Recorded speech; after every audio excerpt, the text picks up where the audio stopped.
2007 Dodge Charger RT, same one that I did a motor rebuild on. Got the motor all put back together, got it running and everything. Brakes didn't feel right and had a couple of other things, so I figured I might as well get it up on the lift, as you can see, and take a look at it. After doing a little bit of it, I found out that the calipers on the back passenger side, it had no pad on the inside, and the caliper piston itself was pushed all the way out and it was cracked, missing like a quarter of the actual piston. Both slide pins were seized on it, as well as the brake rotor was junk too.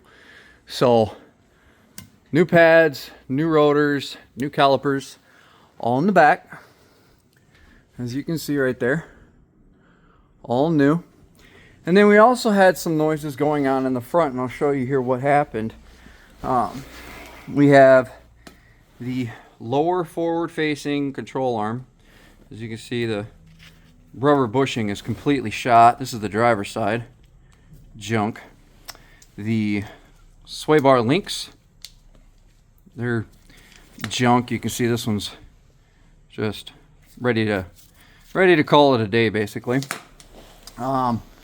We also got the sway bar off. The bushings are going to get replaced as well.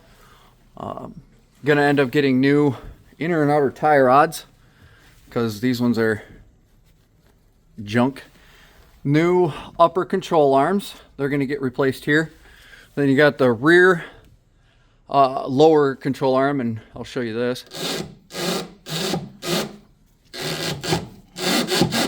Bushings are completely shot in this one. And then I'll bring you over to the passenger side. Once again, this is the forward facing lower control arm. Same thing, same principle. The bushings dry rotted and shot. Sway bar link is toast. Basically, it has no give in it whatsoever. But this one's actually worse. See if we can get the flash on here. Show you this. Bushing is completely gone. That's just sitting inside there. So we're going to end up replacing rear lower control arm on that one, as well as the tie rods, and then upper control arm on that. The shocks are still good, or the struts are still good, so we're not overly concerned about that. I'll show you here also. We have the lower ball joint. As you can see, it's completely shot. This is the passenger side. Driver's side ain't much better. I'll bring you over here and we'll show you that. So you can see, just as bad. So this car is going to be getting a whole front suspension rebuild on it. Probably going to end up doing pads and rotors on it as well. The slide pins on the front, there's I think one or two good ones. The rest ones are seized, so we might have to get new slide pins on that. But all in all, it's getting there. As you can see, it's got the BBK long tube headers, catless mids, going all back and everything like that. It's not a bad car. It needs some love. Aside from all of that, we are going to be replacing the ABS wheel speed sensors. I could have just replaced the one that was bad, but I figured the whole thing's been sitting for I don't know how long. Everything else is getting replaced, so we might as well. The original code we were getting was for the rear passenger side ABS speed sensor, which, as you can see, goes right there. And it's supposed to come along and go right here. It's got a little mounting bracket, a little plastic mounting bracket that goes right here. And then it brings it up and it goes into right here, where both the left and right ABS wheel speed sensor go into this plug right here. Problem we had was, if I can find the right one here, this was the ABS speed sensor for the rear passenger side. And if I can find the issue that we had, give me 1 second here. I gotta dig for it for a second here. Anyway, there was an issue with right there. So if you can see that right there, it's pinched right where my index finger is, right there. The problem we had was the bracket was backwards, so it was literally putting, if you can see here, it was putting the ABS speed sensor in between the trailing arm and the A-arm right there. So what it was doing was it was pinching every time you'd hit a bump or something like that. It was pinching that speed sensor. So we were getting a code for implausible signal, erratic signal, you know, all that good stuff. So that one's getting replaced. But like I said, we're already doing everything else. We figured we might as well just replace all of the ABS speed sensors on it, just so that we're, you know, comfortable. I already went through and I cleaned the inside, made sure that the actual tone ring on both the rear and rear driver and passenger side axles are still good. So we are good on that.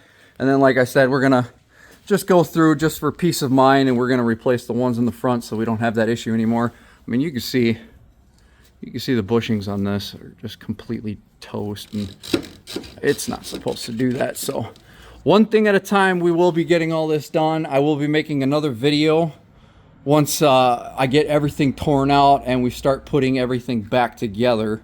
I will show a video of all the new parts and everything going to go back together. Another thing I found out on this vehicle is that it is missing. Where is it? Oh, it's over here on this side. It is missing a cradle mount bolt, as you can see right here.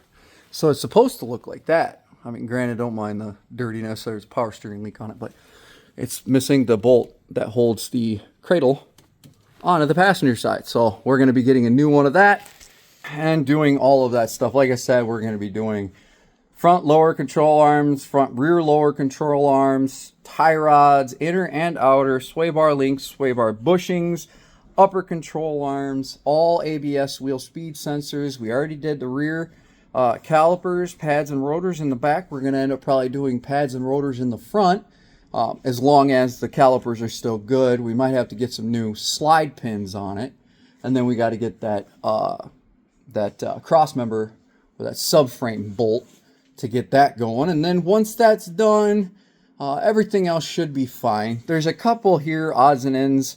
It's missing like a little rubber grommet for the trunk lid that goes for the wiring. Got to get one of those. Probably just go to the junkyard for that. And then I think the last thing we got to do is fix the sunroof. I'm going to make a complete separate video on the sunroof part, because that one we have to pull the whole headliner out, and then we got to figure out what's going on with the sunroof motor and the slides where the sunroof actually goes in and out of, that slide on the rails. So we'll figure that out. Like I said, I'll make a video on that, and then we'll go from there.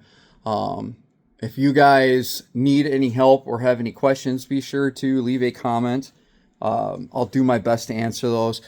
I specify in Mopar, you know, Chrysler, Dodge, Jeep, stuff like that.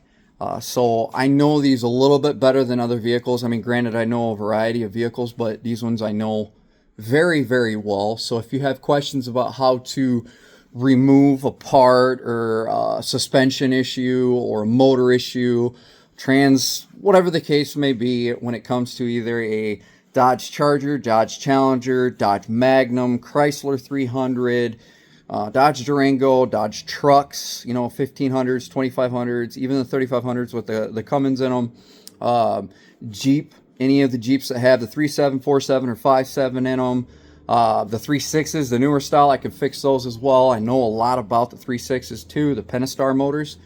Also the Chrysler Aspen, that only came out for like 4 years because they were just in its own whirlwind of issues. But they all have basically the exact same drivetrain, anything from 3.7, 4.7, 5.7. Pretty much all of them had the exact same setup. You know, they had the 5.7s in a multiple amount of vehicles. So if you guys have any questions, be sure to comment on the comment section. I will do my best to get back to you guys and answer as best as possible. So, but anyway, I'm going to let you guys go for now. And then, like I said, I will make a separate video once everything's back together.